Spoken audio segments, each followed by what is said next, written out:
Hello everyone, welcome back to my channel. কেমন আছো সবাই? দেখো, পুজো তো শুরু হয়েই গেল। কালকে হচ্ছে বিশ্বকর্মা পুজো।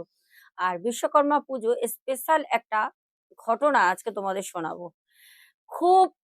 খুবই ভয়ের ঘটনা। সবাইকে বলবো একটা করে লাইক করে দাও। যারা এখনো পর্যন্ত ভালোবেসে চ্যানেলকে সাবস্ক্রাইব করোনি তাড়াতাড়ি করে নিও। আর সামনে আছে অমাবস্যা, প্রচুর কাজ তোমরা এখনো যোগাযোগ করে যাচ্ছ কাজের জন্য।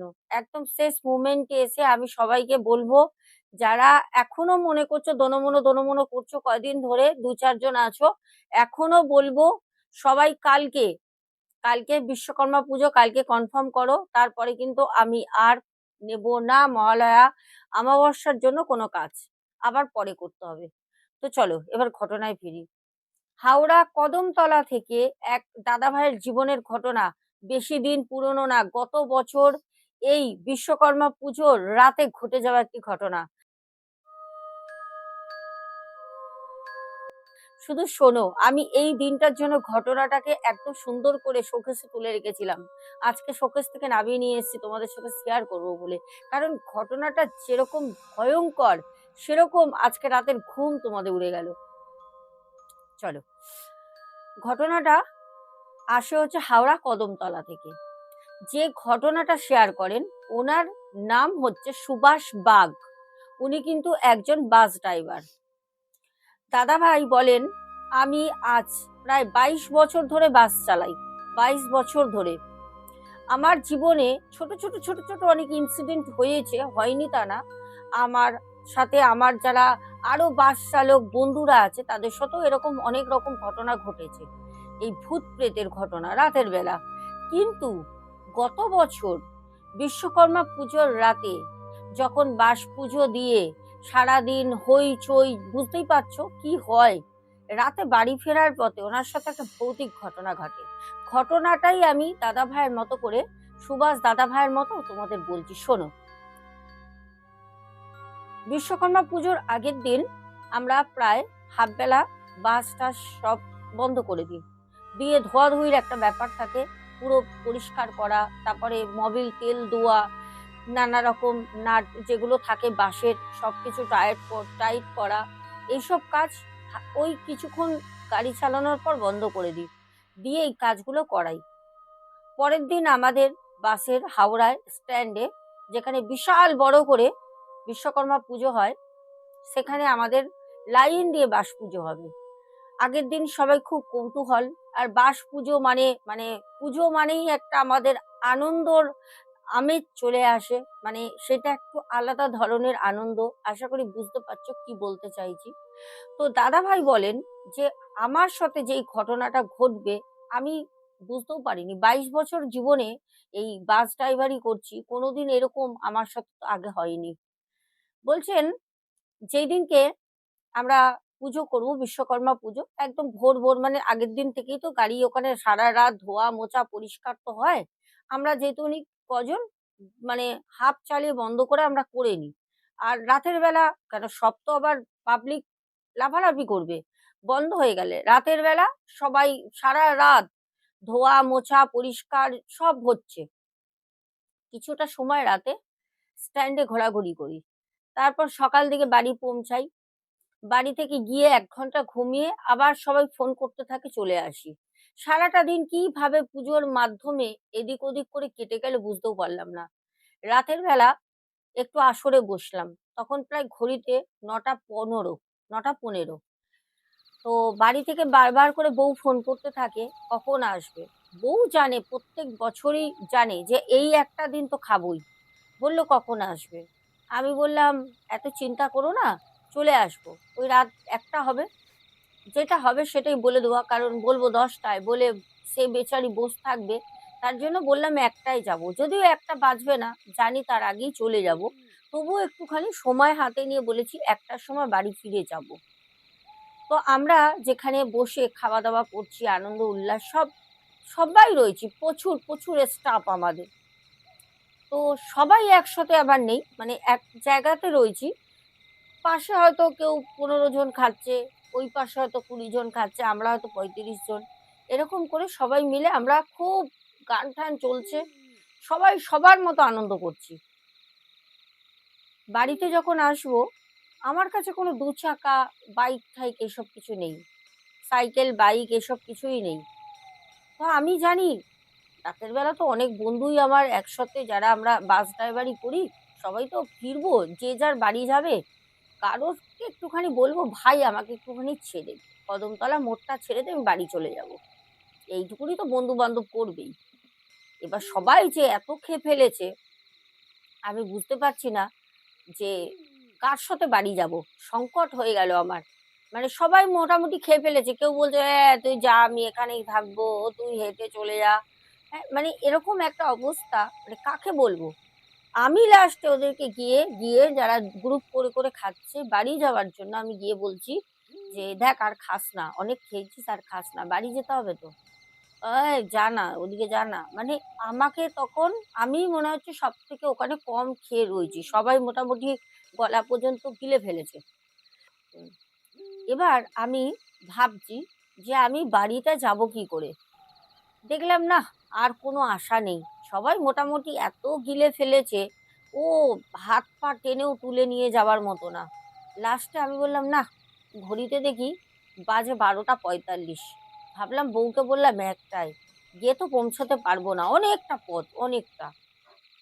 ভাবলাম আজকে তো কোনো গাড়িও পাবো না, কারণ দেখো টোটো, অটো, রিক্সা বলো, বাস বলো, লরি বলো, সেই দিনটা সবার জন্য। সেই দিনটায় গাড়ি পাওয়া, যে পাবো মনে করে রাস্তায় বেরোনোটা বেকার।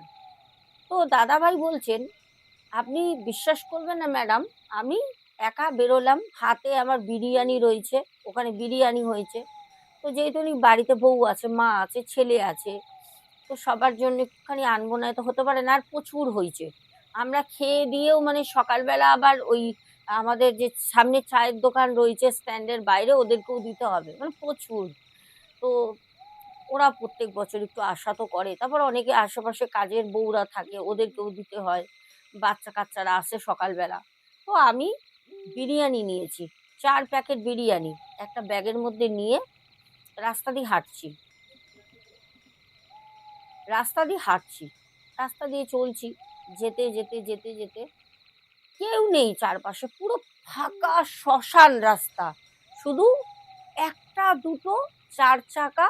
আর মনে হচ্ছে 10 মিনিট পর একটা লরি দেখি, তাও দেখলাম ও ভুস করে বেরিয়ে চলে গেল হাওয়ার বেগে।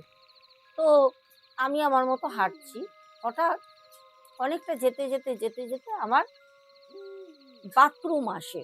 তা আমি ওই একটা রাস্তার পাশেই দাঁড়িয়ে বাথরুম করছি। হঠাৎ একটা বাচ্চা মেয়ে, তখন আনুমানিক 1টা বেজে গেছে, একটা বাচ্চা মেয়ে মনে হচ্ছে রাস্তায় হয়তো ভিক্ষে টিক্ষে করে, মানে ওই দেখবে সিগনালে না অনেক সময় গরিব বাচ্চা মেয়ে ছেলে এরা ভিক্ষা করে। তো ওই রকমই দেখে মনে হচ্ছে, খুব নোংরা একটা পোশাক পরা, ছেঁড়া জামা কাপড়, মেয়েটার মুখটা পুরো কালো। মেয়েটা দেখি পেছনে দাঁড়িয়ে আছে, পা চুলকাচ্ছে দাঁড়িয়ে দাঁড়িয়ে। তা আমি বাথরুম করতে করতে না হট করে ভয় পেয়ে যাই, মানে এরকম করে একটা খসখস করে পা চুলকালে একটা আওয়াজ হয়, তো পা চুলকাচ্ছে, ফ্রক পরে আছে মেয়েটা। আমি তাকিয়ে হট করে না ভয় পেয়ে যাই, রাত 1টা বেজে গেছে, এত রাত্রে ফাঁকা শুনশান মেন রোড, এর মধ্যে একটা বাচ্চা মেয়ে দাঁড়িয়ে এরকম। তা আমি ভাবলাম যে বাড়িতে তো 3জন, আর যা ভরে নিয়েছি মোটামুটি দুটোতেই 3জনের হয়ে যাবে, আমি তো খেয়েছি, খাবো না, আমার বউ ছেলে আর মায়ের জন্য। মেয়েটা দাঁড়িয়ে রয়েছে, মেয়েটাকে একটা দিয়ে দিই, কি হবে এত বিরিয়ানি, একটা দিয়ে দিই, ও খাবে, বা ওর যদি বোন টোন থাকে ওরা খাবে। দাদাভাই বলছেন, আমি বাথরুম করে যখন পেছন ফিরে আসি ওইখানটা, তখন দেখলাম মেয়েটা আমার দিকে তাকিয়ে রয়েছে, আমার থেকে 5-7 হাত দূরে মেয়েটা দাঁড়িয়ে রয়েছে, কিছু বলছে না, আমার দিকে ফ্যাল ফ্যাল করে তাকিয়ে রয়েছে। ওর তাকানোটা একটু অস্বাভাবিক লাগলো আমার। তো আমি ভাবছি ওইটুকুনি একটা মেয়ে, 7-8 বছরের, ওরও তো একটা ভয় থাকা দরকার, একটা আমাকে তো চেনে না জানে না, ও আমার দিকে তাকিয়ে রয়েছে। আমি মেয়েটাকে বললাম, কি রে, কি দেখছিস, খাবার খেয়েছিস রাতে? মেয়েটা মাথা নেড়ে আমাকে বলল না। তো আমি তখন বললাম যে বিরিয়ানি খাবি? আমার কাছে বিরিয়ানি আছে, খাবি? ও মাথা নেড়ে বলল হ্যাঁ, মুখে কিন্তু কোনো কথা বলছে না, মাথা নেড়ে না হ্যাঁ উত্তর দিচ্ছে। আমি বললাম আচ্ছা এনে আয়, একটা বিরিয়ানির প্যাকেট নিয়ে যা, খেয়ে নিবি। তোর বাড়ি কোথায়? ও কোনো কথা বললো না, আমার কাছে এসে দাঁড়ালো হাতটা বাড়িয়ে নেবার জন্য। তা আমিও দেখলাম যে না, এত কথা বাড়িয়ে লাভ নেই, দিনকালও ভালো না, দিয়ে যত তাড়াতাড়ি পারি, আমারও রাত হচ্ছে, বাড়ির দিকে হাঁটা দিই। তো দাদাভাই বলছেন আমি ওকে একটা বিরিয়ানির প্যাকেট হাতে দিই, দিয়ে যখন আমি পেছন ফিরে ওর কাছ থেকে যখন আমি ঘুরে আমার বাড়ির পথে হাঁটা দিয়েছি, মেয়েটা দৌড়ে এসে আমার বিরিয়ানির প্যাকেটটা পেছন দিয়ে টেনে ধরে, যার মধ্যে এখনো পর্যন্ত 3 প্যাকেট বিরিয়ানি আছে। আমি তখন মেয়েটাকে ঘুরে বলছি এই ছাড়, ছাড়, তোকে আমি বিরিয়ানির প্যাকেট দিলাম না, এগুলো সর, এগুলো আমার বাড়ির মানে ছেলে মেয়ের জন্য নিয়ে যাচ্ছি, সর। আমি ওকে বলি, ও দেখছি প্যাকেটটা ধরে টানছে। আমি ওকে বলছি ছাড়, বলছি তোকে দিলাম না প্যাকেট। আর যেই বিরিয়ানির প্যাকেটটা আমি দিয়েছি সেই বিরিয়ানির প্যাকেটটা ছড়িয়ে রাস্তায় পড়ে আছে, রাস্তার মধ্যে ছিটিয়ে ফেলে ও এসে আমার প্যাকেটটা নেবে। আমি খুব রাগ হয় দেখে, খাবার নষ্ট করা জিনিসটা আমার বাড়িতে, আমি খুব এই নিয়েও রাগারাগি করি, আমি এই জিনিসটা পছন্দ করি না, সেটাই আমার কপালে জুটেছে। আমি তখন মেয়েটাকে বলছি বজ্জাত মেয়ে, তোকে আমি যে দিলাম বিরিয়ানির প্যাকেটটা, তুই রাস্তার মাঝখানে ফেলে দিয়ে এগুলো আমার পরিবারের জন্য নিয়ে যাচ্ছি, তুই আবার এগুলো নিবি? দাদাভাই তখন ছাড়াছাড়ি ওরকম করছে। এবার অন্ধকারে বুঝতেই পারছো, পুলিশ টুলিশ যদি চলে আসে অন্য কেসে ফেসে যাবে। দাদাভাই অনেক জোর করেছে গায়ের, বিরিয়ানির প্যাকেটটা মানে ছাড়িয়ে নেওয়ার জন্য, বাড়ির জন্য নিয়ে যাচ্ছে। যখন ছাড়াতে পারিনি তখন দাদাভাই না মেয়েটাকে একটা থাপ্পড় মারে, মেয়েটাকে এই মানে গালে না, ঠিক এইখানটা এরকম করে মারি, মারতে মেয়েটা ছেড়ে দেয়, কাঁদিনি, ছেড়ে দেয়, দাঁড়িয়ে রয়েছে। দাদাভাই তড়ি ঘড়ি করে তাড়াতাড়ি নিয়ে মানে কোনো রকমে বাড়ির দিকে ছুটেছে। ওখান থেকে তবুও দাদাভাই বলছে আমি জানি না, রাত তখন একটা তো অনেক আগেই বেজে গেছে, প্রায় 1:30টাও বাজে। আমি জানি না আমি বাড়ি গিয়ে কখন পৌঁছাবো। আমি যখন যাচ্ছি ওইখানটা একটা কদমতলার আগে একটা মোড় পড়ে, ঠিক ওই মোড়টা হচ্ছে আইল্যান্ড, ঠিক আছে? ওই মোড়টার কাছে, ওই মোড়টার কাছে একটা দেখলাম ওই পাশ থেকে একটা অটো এসে কদমতলার দিকেই মোড়টা ঘোরায়, কদমতলার দিকে যখন মোড়টা ঘোরায়, তখন আমি সাথে সাথে ঠিক ওই সময়ে আমাদের সুভাষ দাদাভাই দেখেন যে একটা অটো ঠিক ওই যেই রাস্তায় যাবেন দাদাভাই কদমতলার দিকেই মোড়টা ঘোরে, সাথে সাথে তখন অটো অটো, এ ভাই দাঁড়া, ভাই দাঁড়া বলে অটোতে দৌড়ে যায়। তখন দেখছে যে অটো চালাচ্ছে একজন বয়স্ক কাকা। তখন বলছে কাকা আমাকে একটু কদমতলায়, হাওড়া কদমতলায় একটু ছেড়ে দেবে কাকা, আমি কদমতলা দিয়ে হেঁটে বাড়ি চলে যাব। দাদা ভাইয়ের বাড়ি কিন্তু কদমতলা দিয়েও 8 ঘন্টা হেঁটে যেতে লাগে, মানে বুঝতে পারছো কতটা দূরত্ব। দাদা ভাই ভেবেছিলেন কেউ হয়তো কদমতলা মোড় পর্যন্ত ছেড়ে দেবে, তার মধ্যে রাস্তার মধ্যে এত কিছু ঘটেছে। তখন সেই যে অটো চালাচ্ছিলেন কাকা, বয়স্ক একজন, উনি তখন বলে আচ্ছা পেছনে বসো, আমি ওইদিকে যাচ্ছি, আমি ছেড়ে দেবো। পেছনে যখন বসে তখন স্টার্ট দিয়ে গাড়িটা যখন যাচ্ছে, তখন ওই যে কাকা তখন ওই দাদা ভাইকে জিজ্ঞেস করেন যে আপনি কদমতলায় ভেতরে কোথায় যাবেন, কার বাড়ি যাবেন? তখন বলছে না না কার বাড়ি না, আমি আমার নিজের বাড়ি যাব। তখন দাদাভাই কদমতলায় ওনার গ্রামের মানে ওনার যে পাড়া, সেই পাড়ার নামটা বলে যে আমি এই পাড়াতে থাকি, আমি এই পাড়াতে থাকি, আমি এখানে যাব। তখন সেই যে অটো চালক কাকা ছিলেন, কাকা তখন বলছেন যে ঠিক আছে এত রাত হয়ে গেছে, আর সাথে মনে হচ্ছে বিরিয়ানি আছে না, বিরিয়ানির গন্ধ পাচ্ছি। বলছে হ্যাঁ আমি তো বাস চালাই কাকা, এরকম সবকিছু বৃত্তান্ত বলে। তখন কাকা বলছে যাকগে বিরিয়ানি নিয়ে এই রাতের বেলা তুমি বাড়ি ফিরছো। আমরা সবাই জানি যে বিশ্বকর্মা পুজো দেখবে বেশিরভাগ আগে না হতো শুক্রবার দিন, এখন তো এই দিন ওই দিন হয়, শুক্রবার করেই কিন্তু মানে বিশ্বকর্মা পুজো হতো। আর এখন তো কালকে মনে হয় হবে আমাদের বুধবার, কালকে বুধবার বিশ্বকর্মা পুজো হচ্ছে। তো এখন তো সব মানে ইয়ে হয়ে গেছে, আলাদা হয়ে গেছে, এখন যে কোনো দিন 18 তারিখেও বিশ্বকর্মা পুজো পড়েছিল, 17 তারিখে পড়ে, এরকম এখন সবই নিয়ম চেঞ্জ হয়ে যাচ্ছে। ওই যে অটো চালাচ্ছে কাকা, তখন সেই কাকা বলে যে ঠিক আছে, চিন্তা করতে হবে না, আমি তোমাকে বাড়ির যে মানে পাড়া আছে, আমি পাড়ার মুখে তোমাকে ছেড়ে দেবো। এই বিরিয়ানি নিয়ে যাচ্ছ বউ বাচ্চার জন্য, এই রাত্রে তুমি হেঁটে যাবে, আহ মানে রাস্তায় তো কোনো কিছু হতে পারে, খাবার দাবার রয়েছে, এইসব তো আমরা গাড়ি টাড়ি চালাই, এইসব আমরা জানি। তখন সুভাষ দাদাভাই ওই বিরিয়ানির ঘটনাটা বলে, যে ওই মেয়েটাকে দাদাভাই যে মারে, ওটাও তখন বলে। তখন উনি বলছে যে এটা কোনো মেয়ে ছিল না, হয়তো কোনো খারাপ জিনিস একটা মেয়ের রূপ ধরে এসেছিল, না হলে পারে কেন সে প্যাকেট ধরে টানবে। তখন বলছে না না, ওকে তো আমি এক প্যাকেট দিয়েছিলাম, হতে পারে ওর মাথার কোনো গন্ডগোল আছে মেয়েটার, এটা সুভাষ দাদাভাই বলেন। তো যাই হোক, এরকম করে যখন কদমতলার মোড়টা ঘুরে, যখন দাদা ভাইয়ের মানে যেখানে থাকে পাড়াটা অ্যাকচুয়ালি এলাকা, ওইদিকে যখন যাচ্ছে, তখন একটা গাড়ির মধ্যে মানে অদ্ভুত একটা শব্দ হলো ওই টোটোর মধ্যে, ধাপ করে কিছু একটা টোটোর মাথায় পড়ার ভারী শব্দ। তখন যে কাকা গাড়ি চালাচ্ছেন, কাকা তখন বলল যে ভাই, তোমার বিরিয়ানিটা বাইরে রাস্তায় ফেলে দাও। মানে তখন দাদা ভাই বলছে কেন, বিরিয়ানির প্যাকেটটা ফেলবো কেন, আমি এত পথ হেঁটে নিয়ে আসলাম, এখন আমি যেদিনই অটো করে যাচ্ছি, আমি বিরিয়ানির প্যাকেটটা ফেলে দেবো কেন। বলছে তুমি ফেলে দাও, তুমি বিরিয়ানির প্যাকেটটা বাইরে ফেলে দাও রাস্তায়, আমি বলছি তুমি ফেলে দাও, না ফেললে পারে তোমার আমার দুজনেরই প্রাণ চলে যাবে, ফেলে দাও। তুমি আওয়াজ পেয়েছো কিছু? তো তখন সুভাষ কাকা যে পেছনে ছিলেন, উনি তো সিটের মধ্যে রেখেছে বিরিয়ানিটা, তো কাকার দিকে একদম সামনে ঝুঁকে এসে কাকাকে তখন কানের সামনে বলছে যে কেন কাকা, আপনি কি কিছু বুঝতে পারছেন, আপনি আমাকে বিরিয়ানির প্যাকেটটা ফেলতে কেন বলছেন, আমার তো বাড়িতে আমার মা বউ আমার ছেলে তো অপেক্ষা করে আছে, জানে বাবা বিরিয়ানি নিয়ে আসবে। তখন কাকা বলছে তোমাকে বলছি ভাই বাইরে ফেলে দাও।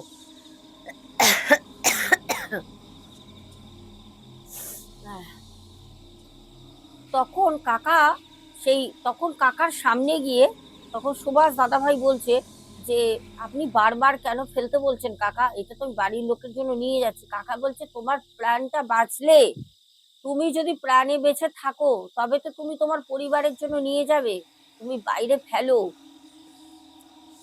সুভাষ দাদাভাই বলছে আমার জীবনে এরকম একটা ভয়ঙ্কর সত্য বাস্তব ঘটনা ঘটেছে, আমি মানে ছুঁড়ে, আমাকে বললো ফেলে দাও, আমি ছুঁড়ে ফেলে দিই।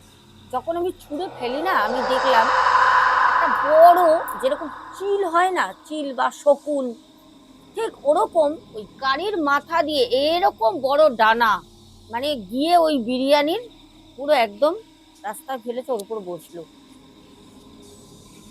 যখন দাদা ভাই অটো চালক যে কাকা, তাকে বলছে যে বিরিয়ানিটা আপনি আমাকে ফেলিয়েই দিলেন, বিরিয়ানিটা আমি বাড়ির লোকের জন্য নিয়ে যাচ্ছিলাম, ওই মুহূর্তে ওই মুহূর্তে কাকা ওখানে গাড়িটা থামিয়ে দেয়। কাকা থামিয়ে দিয়ে বলছে আমার গাড়ি দিয়ে তুই নাম। এতক্ষণ কাকা কিন্তু ভালো কথা বলছিল, ফেলে দাও, তোমার প্রাণ বাঁচলে তুমি তো বাড়ি নিয়ে যাবে। তখন বলছে তুই গাড়ি দিয়ে নাম, এক্ষুনি গাড়ি দিয়ে আমার নাম। তখন বলছে কাকা আপনি তো বললেন যে আমাকে আপনি পাড়ার ওখানে ছেড়ে দেবেন, এতটা রাস্তা আমি বিরিয়ানিও ফেলে দিলাম, তাহলে আমি আর হেঁটে কেন যাবো, আপনি আমাকে নিয়ে চলুন। বলছে তুই গাড়ি দিয়ে নাম, আমি বিরিয়ানিটা খেতে যাব। তখন দাদা ভাই বলছে আমি কানে কি শুনছি আমি বুঝতে পারছি না, বলছে আমি বিরিয়ানিটা খেতে যাব। ও সব খেয়ে নিল।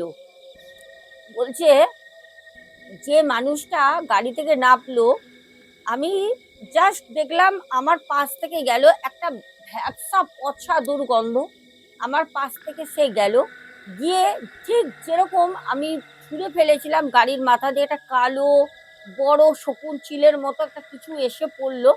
আমি দেখলাম সেই কাকা ঠিক মানুষ রূপ ধরেছিল, ওরকম ভাবে চলে গেল আমার সামনে, কোনো টোটো অটো কোনো গাড়ি কিচ্ছু নেই, আমি ওখানেই জ্ঞান হারাই। আমি ওখানে জ্ঞান হারাই। যখন ভোরবেলা আমাকে ওখানে সবাই চেনে, আমার বাড়ি থেকে তো খুব দূরত্ব নেই, 10 মিনিট হয়তো পায়ে হাঁটা পথ আমার ছিল।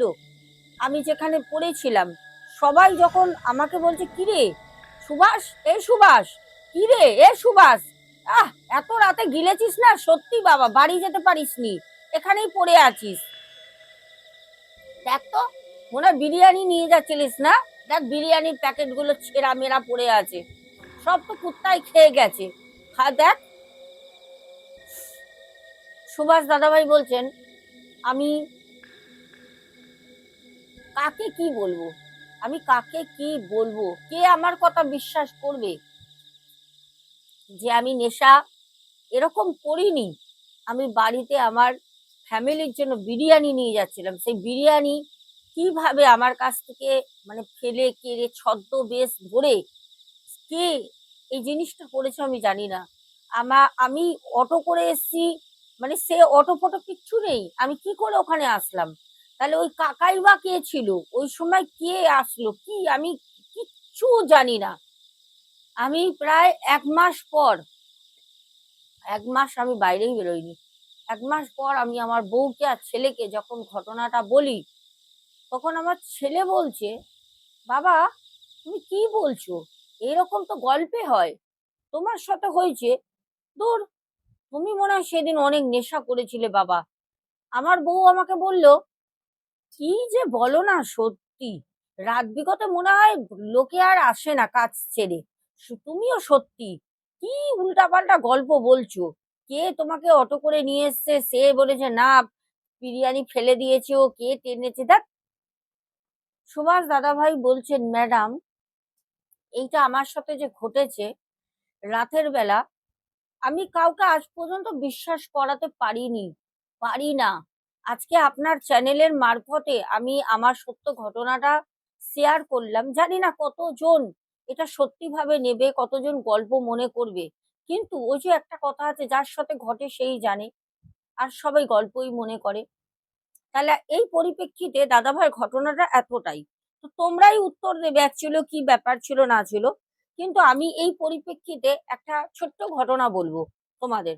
আমাদের এখানে এক দিদি ভাইয়ের শ্বশুর মশাইয়ের রাতের বেলা খাবার পর প্রচন্ড বমি হচ্ছিল, আর কালী পুজোর আগের দিন কি কালী পুজোর পরের রাত ছিল, কি কালী পুজোর পর, মোটামুটি কালী পুজোর আগে কি পরে এরকম হবে, কেন রাস্তায় লাইট দেওয়া ছিল, আমার ঘটনাটা হালকা মনে আছে। বলছে প্রচন্ড শরীর খারাপ হয়, তো আমাদের স্থানীয় হসপিটালে যখন নিয়ে যায় তখন বলছে যে আরজি করে নিয়ে যেতে হবে, রেফার করে দেয়। যখন আরজি কর নিয়ে যাচ্ছে অ্যাম্বুলেন্সে করে, বলছে রাতের বেলা, তখন প্রায় 2:30-3টে বাজে রাতের বেলা, বলছে রাস্তার মোড়ের মাথায়, এই রাস্তা দিয়ে যেতে মোড়ের মাথায় এক জায়গায়, বলছে ওই যে সাইকেলের যে টায়ার গুলো হয় না, দেখবে বাচ্চারা খেলা করে ঘুরিয়ে ঘুরিয়ে রাস্তা দিয়ে, ওই সাইকেলের টায়ার নিয়ে দুটো বাচ্চা খেলা করছে, দুটোই ছেলে, একদম উলঙ্গ, দুটোই ছেলে, হাইট হবে মানে বয়স হবে খুব জোর 2.5-3 বছর, মানে সবে হাঁটতে শিখেছে, রাত 2:30টার সময় খেলা করছে। এবার যে দিদিভাই গাড়ি করে যাচ্ছিল, ড্রাইভারকে মানে যে অ্যাম্বুলেন্স চালাচ্ছে তাকে বলছে যে বাবা এত রাতের বেলা রাস্তার মধ্যে দুটো বাচ্চা, তখন সেই ড্রাইভার বলছে, দিদি বাইরের দিকে তাকাবেন না, বাইরের দিকে তাকাবেন না, ওটা কোনো বাচ্চা টাচ্চা না, আপনি যেটা দেখছেন ওটা ভুল দেখছেন চোখে। দিদি তাও কাজ দিয়ে, এবার হয় না মানুষের একটা মন যে কি দেখছি, তাও ওই কথা বলতে বলতে যেরকম তাকায়, দেখে বাচ্চাগুলো গাড়ির দিকে, ওই দিদির দিকে তাকিয়ে, দিদি গাড়ির ভিতর কাজ তোলা, বলছে হাসছে, চোখগুলো লাল আগুনের মতো জ্বলছে। তারপর বলছে কিছুটা যখন আরো যাই, বলছে কেন এগুলো দেখেছি আজও পর্যন্ত আমার সাথে কথা হয়, বলে আমি জানি না, মানুষ, মরা মানুষ, শকুন, রাতের বেলা দুটো শকুন ওই মরা মানুষটাকে ছিঁড়ে ছিঁড়ে খাচ্ছে রাস্তার উপরে, যেখানে মানে কনস্ট্যান্ট বলে যাচ্ছে ওই অ্যাম্বুলেন্সের ড্রাইভারকে, ড্রাইভার একটাই কথা বলছে, দিদি বাইরে তাকাবেন না, আপনি যেটা দেখছেন আমি সেটা দেখতে পাচ্ছি না, বাইরে তাকাবেন না।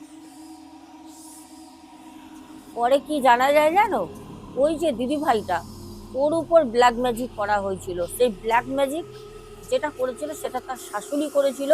সেই খাবারটা ছিল দিদিভাইয়ের জন্য, খেয়েছে শ্বশুর মশাই। শ্বশুর মশাই সেই দিন রাতে মারা যায়। তো প্রিয় দর্শক বন্ধুরা, আমি এই যে কথাটা বললাম, এই কথাটা একদম বাস্তব কথা। যে বলেছে তাকে আমরা খুব ভালো করে চিনি, আমাদের এখানে স্থানীয় থাকে। আর একটা কথা, এরকম প্রচুর ঘটনা আমরা রাতের বেলা অ্যাম্বুলেন্সে করে হসপিটালে যেতে বা ডিউটি ফেরত আসতে এরকম ঘটনা প্রচুর পাই। এতে আমি বলছি জানো তো, অনেক কিছু জিনিস যা হয় আমরা বাস্তবে সেগুলো রিলেট করতে পারি না। আমরা হয়তো ভাবি যে যার সাথে হয়েছে সেই কিন্তু প্রমাণ দিতে পারে না, কিন্তু যাদের সাথে হয়নি তারা সেগুলোকে ভাবে কি বলতো, যে না না এরকম কিছু হয় নাকি, এরকম হতে পারে নাকি। এই পৃথিবীতে একটা জিনিস মাথায় রাখবে, সবকিছু সম্ভব, তোমার সাথে সবকিছু হতে পারে। তো চলো এবার আমরা কমেন্ট করবো। কি বলবো বলো তো তোমাদের ঘটনা, ঘটনা বলবো কি, আমি কাঁচতে কাঁচতে কাঁচতে কাঁচতেই মরে যাচ্ছি। বং হিন্দু হেসেল, তারপর সন্ধ্যা মণ্ডল দিদিভাই, অ্যাঞ্জেলিনা সোরেন, স্বপ্না বাজাল দিদিভাই, পার্থ দাস, তারপরে রুমিতা ঘোষ, সুজাতা দাস দিদিভাই কমেন্ট করেন, সন্তুর দুনিয়া, তারপর কমেন্ট করেন শৃঙ্খা বণিক, তারপর কমেন্ট করেছো রূপা দে, তারপর পারমিতা সাহা, রুমিতা ঘোষ, পরপর দুটো কমেন্ট করেছো, টুকু সাবারবাল, রিয়া ঘোষ, তারপর কমেন্ট করেছো পার্থ দাস, সুদীপ্ত ব্যানার্জি, কিউট দিশা ব্লগস, রুমিতা ঘোষ আবারও কমেন্ট করেছো। আচ্ছা, তারপরে কমেন্ট করেছো কৌশিকী ঘোষ, পার্থ দাস, সুপর্ণা, রীতা দে, তারপর পিন্টু ঘোষ, পার্থ দাস, তারপর কমেন্ট করেছো ডালি দেবনাথ, সৌমিক সরকার, মণিদীপা ব্যানার্জি, তারপর কমেন্ট করেছো নীলিমা সিংহ। আচ্ছা, তারপর শুভঙ্কর ঘোড়ই, কিষাণু মান্না, তারপরে কমেন্ট করেছো 1 minute, Panther Gaming YT, Sumana Bhattacharya, Ganga Bairagi, Partha Das, Ganga Bairagi, Sujata Das, তারপর আব্দুল হক ভাই বাংলাদেশ থেকে, রুমিতা ঘোষ আবারও কমেন্ট করেছো, তারপর উমা ঘোষ আবার বাংলাদেশ থেকে মিম কমেন্ট করেছো, তারপর প্রদীপ দাস, তারপরে আহ সেলি সাহা কমেন্ট করেছো সোমা দাস পরিবার থেকে। তো চলো সবার কমেন্ট গুলো আমি পড়ে নিলাম। বেশি বেশি করে কমেন্ট করতে থাকো, বড় বড় করে কমেন্ট করতে থাকো, সবার ধরে ধরে কমেন্ট পড়বো আগামীকাল। এখনের মতো আসছি, সবাই খুব ভালো থেকো। আর হ্যাঁ, কালকে শোনা কথায় ঘটনা দেবো আমি। এখনের মতো tata, good night, love you two.